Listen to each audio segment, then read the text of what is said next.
Assalamualaikum warahmatullahi wabarakatuh. Perkenalkan, nama saya Irfan Gozi Mahardani. Video ini bertujuan untuk memenuhi tugas pertemuan ke-6 pengantar cloud computing dengan dosen pengampu Bapak Rudi Hartono, STMkom. Mengenal layanan cloud computing. Layanan cloud memiliki 3 karakteristik khusus yang membedakan dari hosting tradisional. Layanan ini dijual berdasarkan permintaan yang biasanya per menit atau per jam dan bersifat elastis. User boleh memiliki berapapun layanan yang diinginkan sesuai waktu yang diberikan. Dan layanan ini dikelola penuh oleh provider. Pelanggan hanya perlu komputer dan akses internet. Inovasi-inovasi yang signifikan dalam hal virtualisasi dan distributed computing termasuk juga peningkatan akses ke internet berkecepatan tinggi dan perbaikan ekonomi telah meningkatkan ketertarikan orang kepada cloud computing. Layanan cloud pada umumnya memiliki 3 model, yaitu 1. Public cloud, 2. Private cloud, dan 3. Hybrid cloud. Model layanan cloud ini ditujukan untuk penggunaan dengan kepentingan dan skala yang berbeda-beda. Public cloud penggunaannya hampir sama dengan share hosting, di mana dalam satu server ada banyak pengguna. Private cloud hanya ada satu pengguna dalam server. Hybrid cloud dapat digunakan untuk public atau private cloud. Model penyebaran komputasi awan kadang sering disebut sebagai cloud storage. Cloud computing memiliki layanan yang berbeda-beda sesuai dengan kebutuhan dari penggunanya. Sebelum menggunakan teknologi cloud, akan lebih baik apabila mengetahui dan memahami terlebih dahulu tentang jenis-jenis cloud, sehingga tahu mana jenis cloud yang terbaik dan cocok digunakan sesuai dengan kebutuhan. Ada 3 jenis layanan cloud yang biasanya paling sering digunakan oleh user, yaitu ada infrastruktur as a service atau IaaS, ada platform as a service atau PaaS, ada software as a service atau SaaS. Infrastruktur as a service atau IaaS merupakan sebuah layanan cloud yang menyewakan sumber daya teknologi mendasar yang meliputi media penyimpanan atau storage, processing power, memori, sistem operasi, kapasitas jaringan, dan lain-lain yang dapat digunakan oleh penyewa untuk menjalankan aplikasi yang dimilikinya. Jika dianalogikan, perumpamaan IaaS ini mirip dengan penyedia layanan data center yang menyewakan rack server atau colocation server. Akan tetapi IaaS lebih berfokus ke level mikronya. Sebagian besar pengguna layanan IaaS tidak mengetahui bagaimana atau teknologi apa yang digunakan oleh provider. Namun, harus ada jaminan bahwa sistem berjalan dengan aman, lancar, stabil, beroperasi penuh, dan tidak ada kendala.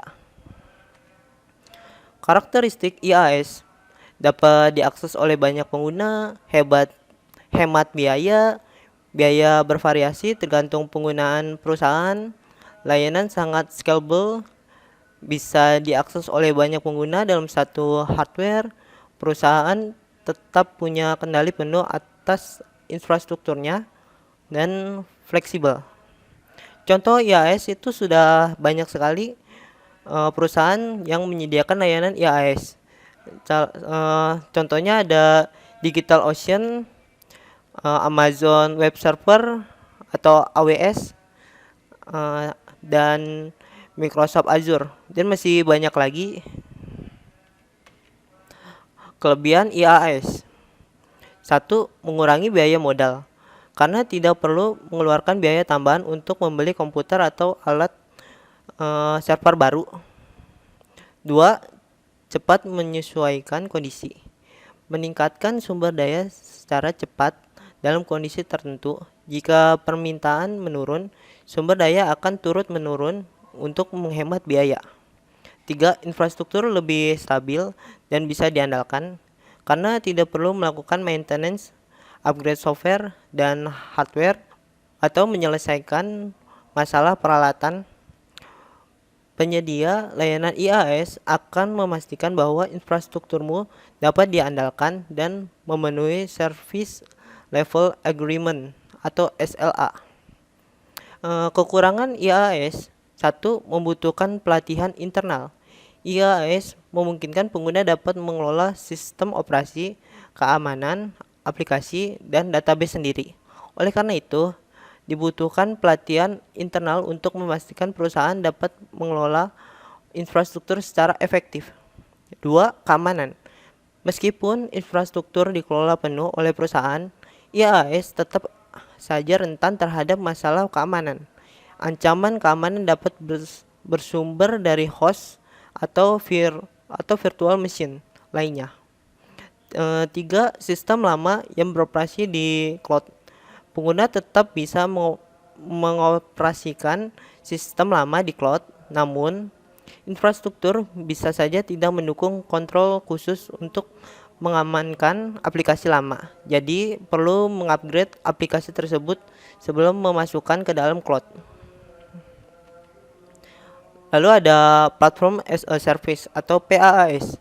Layanan cloud berbasis PaaS merupakan layanan dari cloud provider yang menyediakan platform-platform siap pakai atau ready to use kepada para penggunanya.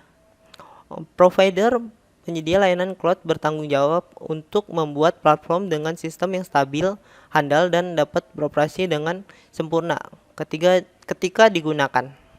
Provider cloud juga sebaiknya selalu mengupgrade teknologi yang digunakan sehingga dapat mengembangkan aplikasi yang dipakai user. Dalam hal ini, pengguna PaaS tidak memiliki kendala terhadap sumber daya komputasi dasar provider cloud seperti memori, media penyimpanan atau storage, processing power, dan infrastruktur lain yang telah disediakan dan diatur oleh provider layanan cloud tersebut. Karakteristik PaaS: 1. Dibangun di atas teknologi virtualisasi sehingga sumber daya dapat dengan mudah ditingkatkan atau diturunkan seiring perubahan bisnis kamu. 2. Menyediakan berbagai layanan untuk membantu pengembangan, pengujian, dan penyebaran aplikasi. 3. Dapat diakses oleh banyak pengguna melalui aplikasi pengembangan yang sama. Keempat, mengintegrasikan layanan web dan basis data. Contoh PaaS itu ada Amazon Web Service atau AWS, Windows Azure, Heroku, Google App Engine, dan masih banyak lagi. Keuntungan PaaS: 1. Pengembangan dan penyebaran aplikasi yang sederhana dan hemat biaya. 2. Dapat diukur. 3. Proses develop dapat menyesuaikan aplikasi tanpa kesulitan mempertahankan perangkat lunak. 4. Pengurangan signifikan dalam jumlah pengkodaan yang dibutuhkan. Kelima, migrasi lebih mudah di model hybrid. Kerugian PaaS: beberapa masalah yang bisa ditemukan saat menggunakan PaaS, yaitu masalah keamanan.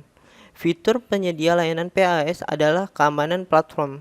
Hal tersebut berarti keamanan ditujukan kepada platform, bukan keamanan aplikasi kita.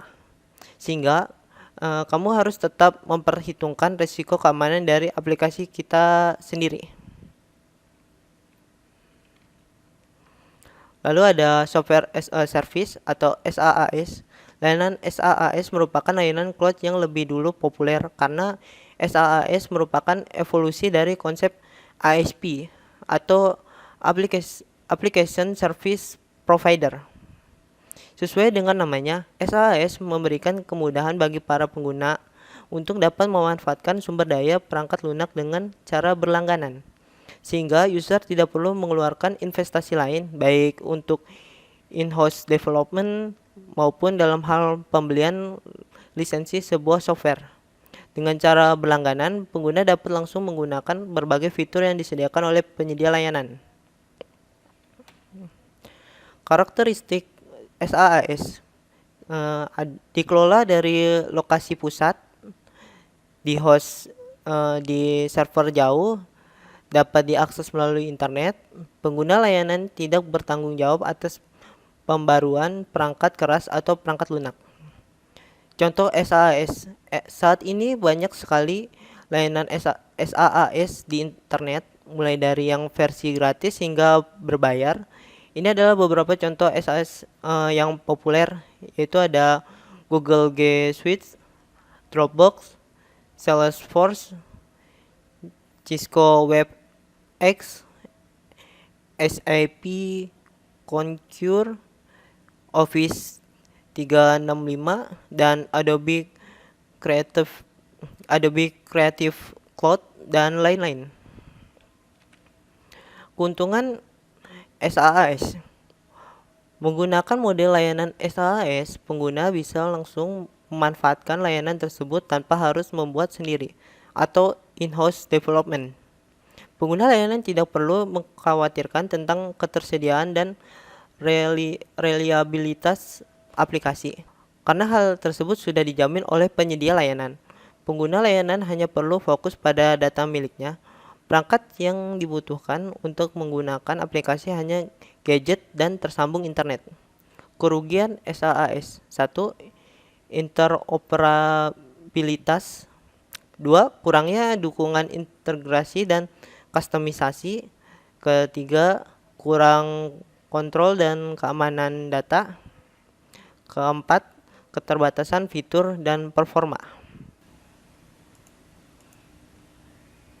Sekian video kali ini, kurang lebihnya mohon maaf, dan apabila ada kesalahan dalam materi mohon dimaafkan. Wassalamualaikum warahmatullahi wabarakatuh.